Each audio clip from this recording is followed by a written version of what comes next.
from that? Well, it is an electrical aeroplane, but I don't think that has got much bearing with it. I mean, let's be honest, I suppose any turbulence can shake things loose.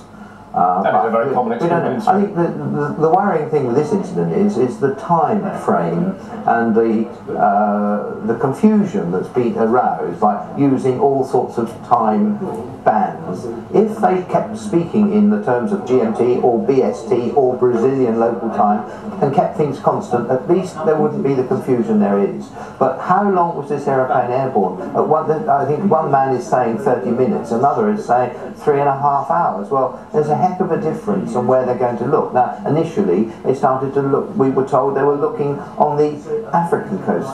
But if it was only 3.5 hours after takeoff, it will be nearer the Brazilian coast. And I think that's borne out by the fact that the Brazilian Air Force is searching.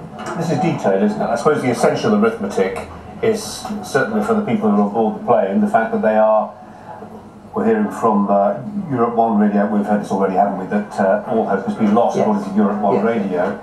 Air France, according to his Jonsron's press, we're hearing that the plane was probably struck by lightning, I've been told, Eric, which they're quoting Air France. We have no confirmation at this end of that, but we're beginning to join up some dots. Yes, well, struck by lightning shouldn't be that significant. I mean, you're not earthed in an aeroplane, and lightning usually goes straight through. Of course, it can cause damage to certain equipment, but there's enough redundancy in these Airbuses or in any aeroplane to take care of what I would call small damage. Small damage. Tell us about the safety history of this particular aircraft, and I know you've been talking about the fact that twin-engined aircraft might not necessarily be the best way to cross. Probably that's a personal view. I have always been suspicious of twin-engine aircraft across the sea when they're a long way from a diversion airfield, and that comes from my mistrust of the figures they used when they first certificated or started to certificate these airplanes. And I had 5 engine failures in 20 minutes back in 1982, and 4 stopped because of volcanic ash, and 1 we had to shut down afterwards because it was rough running, it was surging, it was backfiring. So that was 5 engine failures in 20 minutes. The authorities said, we don't use those figures because that was a one-off. They don't always find. Now, I'm sorry, they were 5 engine failures. Now, when they start to play with the figures like that, it always made me suspicious, and that's where my suspicion is founded. But I've been wrong for 25 years, haven't I? But I'm maybe right today, and I don't know. If it's an electrical failure, as we're suggesting, it wouldn't matter whether it's 2 engines or 4 engines. Well, the aeroplane will still fly with an electrical failure. I think even an Airbus will fly, I think, with an electrical failure. I'm not sure about that. We're showing pictures there of an Air France Concorde very briefly. That's the actual aircraft we're talking about, isn't it? Yes, yes, yes. Also, the redundant systems in modern jet airliners, such as the 330, are such that a total electrical loss is extremely unlikely.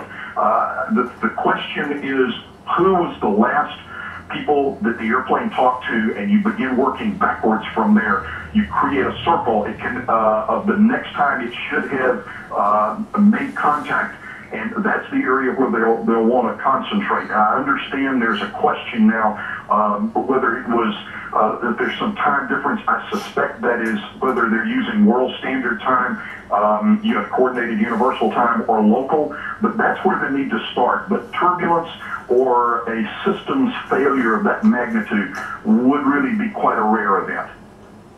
Sir, this is Monita Rajpal here. We've been talking about this island that's some 360 kilometers off the Brazilian coast, where the search mission has either originated or is taking place. What can you surmise from that in terms of, would that then say that the flight path was indeed going past that area and up north to Europe? Well, all aircraft file flight plans, so they will have been on a known path as they traverse the Atlantic, and they obviously, the Brazilians believe that they have reason to think that the airplane will have passed by there. That means that they had checked in or made the proper position reports with air traffic control. If that's the last place that the Brazilians had contact, it would make sense for them to originate their search in that area.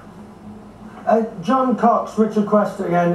When we look at the profile of the 330, I mean, I think most of us can sort of accept a dose of reality at this point that something clearly catastrophic happened to that aircraft, in the sense that the crew didn't get a mayday away, weren't able to get any form of SOS away. I think we can sort of surmise that, or is that, would you say, a stretch too far?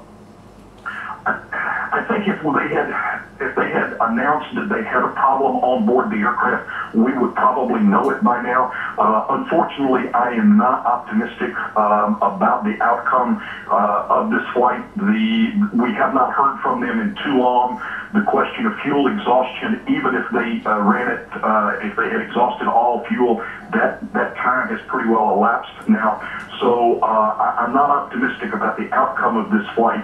But it also concerns me that we didn't hear if they had a problem, if they were going to divert.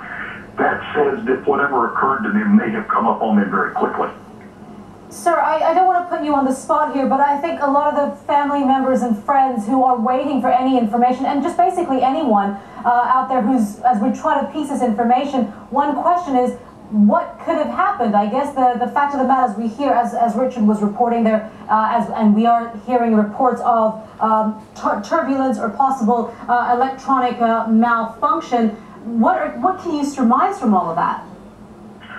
I've been an accident investigator for 25 plus years, and the one thing that in that time I've learned is speculation this early is almost always wrong. So what we know definitively is that the airplane is late. The airplane has not shown up in the places that we've expected it to, and that we can surmise from that that something unfortunate, something potentially tragic has happened. But beyond that, to try to speculate as to cause, it's much too early. The British or the French authorities, the BEA, will be very much involved with this. They are one of the premier accident investigative agencies in the world. We'll get the answers, but it will take time. All right, sir, we do appreciate your time. John Cox reporting to us there from Florida. We again appreciate your expertise.